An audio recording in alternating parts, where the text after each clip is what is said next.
We turn now to the situation in the Middle East. The Gaza Health Ministry says an overnight Israeli strike killed at least 15 people at southern Gaza's largest hospital. You're looking at the aftermath right next to me.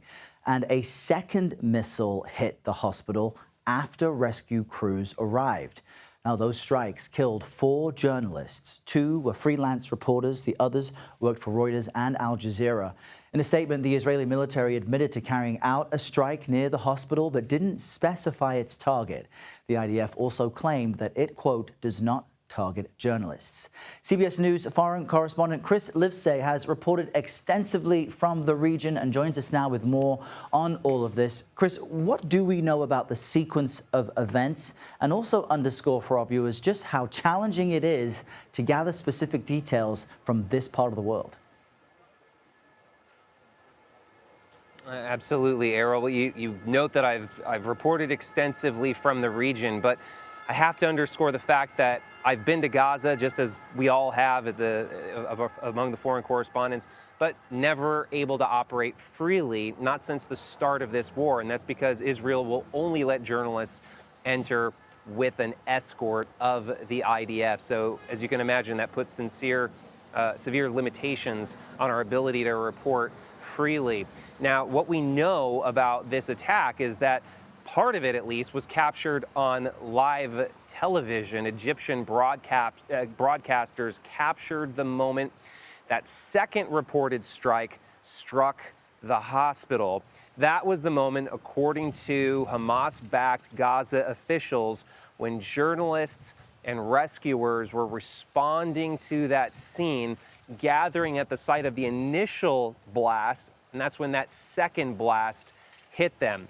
That statement from the IDF, again, leaves a lot of questions unanswered. They didn't specify what the initial target was at the hospital, and they made no mention of that second explosion, Errol. But we do know in past instances, the IDF has said that Hamas was actively using civilians as shields, specifically using the hospitals as command centers. But right now, we can only speculate. Again, CBS News cannot independently verify these reports because we, just like every other international journalism operation, are not allowed to report from Gaza on the ground. Yeah, and Chris, in that statement from the IDF, we see it suggests that they will launch an initial inquiry into what happened, but in general, the Israeli government says it doesn't target journalists. Still, this isn't the first time that journalists have been killed in Israeli attacks. What other specifics is the government offering in explanation of this, if any?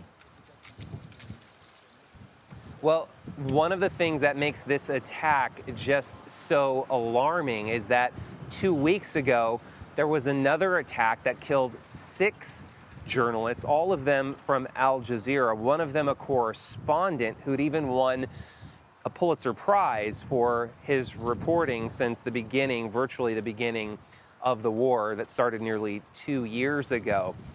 The IDF, the Israeli Defense Forces, said that he was actually a Hamas operative. However, it provided zero evidence. What we do know is that this war is the deadliest for journalists in modern history. According to the Committee to Protect Journalists, nearly 200 have been killed since it began nearly 2 years ago. That is a sobering update. Chris Livesay, we appreciate your reporting. Thank you. And we pivot to this. A UN-backed authority on food crisis has declared famine in Gaza City, saying that 500,000 people there are at risk of dying from starvation. Now, the assessment warned the man-made famine and catastrophic conditions are expected to spread, that is, unless a ceasefire is reached. Israeli Prime Minister Benjamin Netanyahu called that report an outright lie. New Hampshire Democratic Senator Jeanne Shaheen spoke about this Sunday on Face the Nation. Watch. The reality is we have people dying because they are systematically being starved to death, because Israel is refusing to allow in the humanitarian aid that people need to keep alive.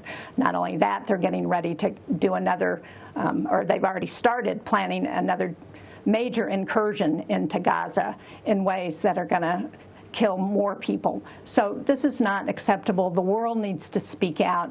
I think it's very important that we allow that humanitarian aid in to the people who are starving. And a quick programming note, you can stream Face the Nation with Margaret Brennan Sundays at 2 p.m. Eastern right here on CBS News 24/7.